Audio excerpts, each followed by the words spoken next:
All right, Freedom Diggers metal detecting in the house again. Continuing to violate community standards by giving you YouTube metal detecting content that doesn't have any of the nonsense intro music or pop-ups or any of that other crap, just raw information. And let's get into it right now. We're going to be talking about scams associated with hunt events. And unfortunately, they are a thing more and more lately. What do you mean by a hunt event scam, Jim?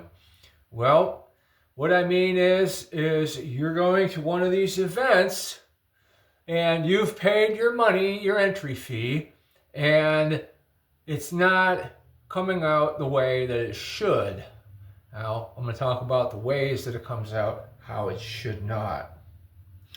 There's two kinds of these events. There's the seeded event and there's the natural event. The seeded event, they plant stuff for you to go out there and find, I call it faux metal detecting. I don't really consider it like actual metal detecting other than you're finding metal in the ground, but someone's planted it.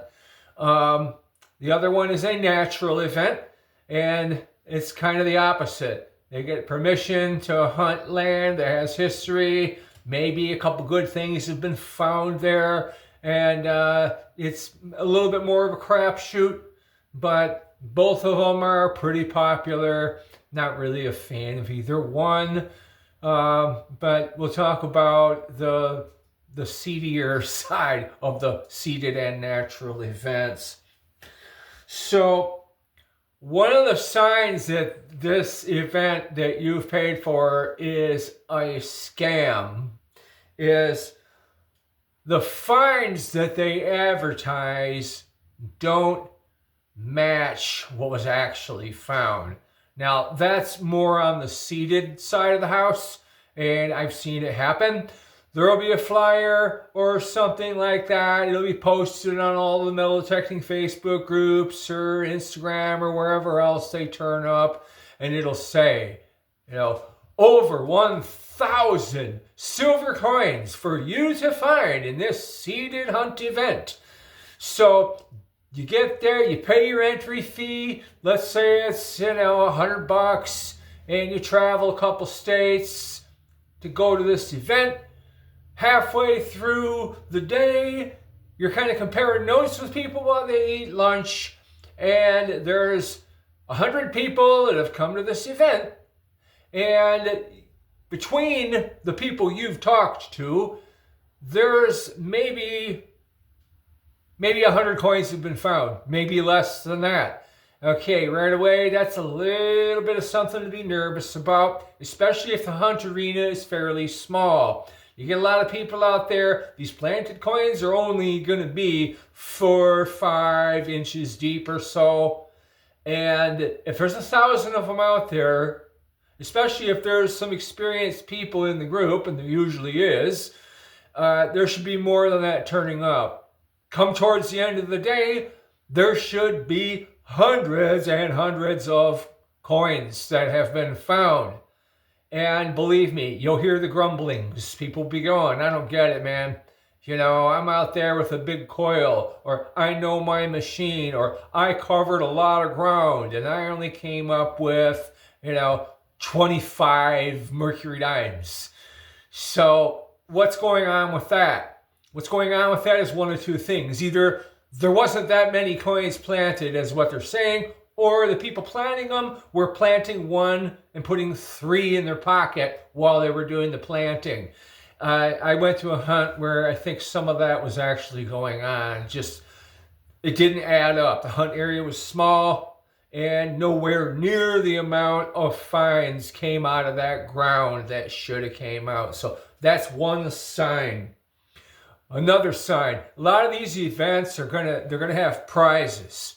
And there could be door prizes, there could be raffle prizes.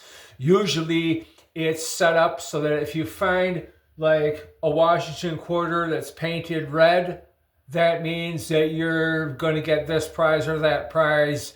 Or if you find a nickel with a number 12 stamped on it, you get prize number 12. You get it, something like that, right? Take a look at that prize table when you arrive. Look at the prizes. Now, yeah, there's going to be low-end, cheaper prizes. There always is. But if they're all like that, something's up, especially if this event entry fee was up there, $100, $150 a head. You got to look around you, okay? If there's 100 people that showed up, do the math. There should be at least one fairly upper range metal detector sitting on that table. Maybe some, mid-range or beginner level ones.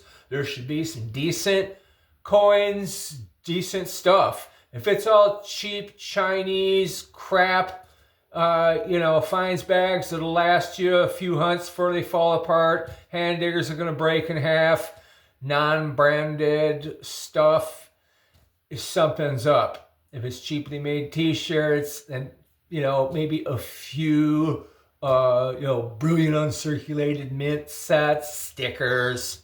That stuff's filler prizes. You're going to expect to see them, like I said, but if that's pretty much what's there, and yeah, the event organizers are trying to make bank on this event a little more than they ought to be. So keep that in mind. The advertising. The advertising is often a good tip-off on these. What's it say in their post or their flyer image that's getting sent around? Does it say something like, 4 fields open for you to discover a frenzied feeding event in Fostoria, Michigan, but it doesn't say how many coins are planted. It doesn't say, much about the sizes of the fields. It just says acres and acres of space. That's a little bit suspicious. Now, if this advertisement also doesn't have any names on it of who's organizing it, that's a little bit of a flag. Usually they should have some kind of club affiliation, some kind of dealer affiliation on it. If it doesn't say that, or just says sponsored by, the Diggers Group of Michigan, look that up. Find out who they are. All right. The hunt area. The hunt area sometimes is a lot smaller than described. There's those 4 fields that were advertised, right? You arrive on hunt day and you're ready to go and explore these 4 fields and see what you can score on them. And you find out, well, that field over there, the farmer just planted beans and he doesn't want us over there digging, so we're not allowed to go over there. Oh, okay, well, we still got these 3. No. That one right there, you can't go on that one either because we found out that the guy we got permission from, he doesn't actually own that field. So it's just these 2. Oh, and half of that one right there, we're not sure, but it might be Indian burial grounds, so we got to stay off that. Now you're down to 1.5 of these fields. See, you got to make sure that you're getting what you're paying for. There's an extent to which things may change a little bit, but if you arrive and you're finding out that a lot of things that we're talking about aren't happening, let's say they promised you lunch, okay? Lunch will be served, then lunch comes around and it's like a small bag of chips, a pop, and, a can of beans or something, I don't know. But sometimes the meals, they're pretty Spartan at these events. I got a video about how to prepare for one of these events. Good to watch that one, too, after you watch this. But you can usually tell when they're cheaping out. There will be 1 porta-john for a 300-person event. Yeah, that's a bit of a problem, too. Now for the real big red flag. This one is like a dead giveaway, and it will save you some heartache if you pay attention here. So you've paid for the event. You're entered. You've got your spot. You've made your reservations for a motel, or you've hitched up your RV camper like the one I got, and you're excited to go, right? It's a week prior to the event. Next thing you know, you get a phone call, text, or something shows up on the Facebook group that is for the group organizing this hunt. What do they tell you? Oh, the event's been rescheduled. Oh, look, my puppy is chewing on my metal detector. Hey, what are you doing there? What are you doing there? Don't do that. Look, you're going to come up here. Ah, she's upset. She don't like being picked up. What a way to interrupt my video. Anyways, this is Coco. Coco is going to sit with us so she don't destroy my equipment. Where was I? The event keeps getting canceled or rescheduled. That's a big red flag. It very rarely happens. The people that schedule these events, they've paid permitting or made deals with landowners or what have you. Planning goes into them. If you find that the thing is getting rescheduled or canceled, be quick to get your refund. Real quick.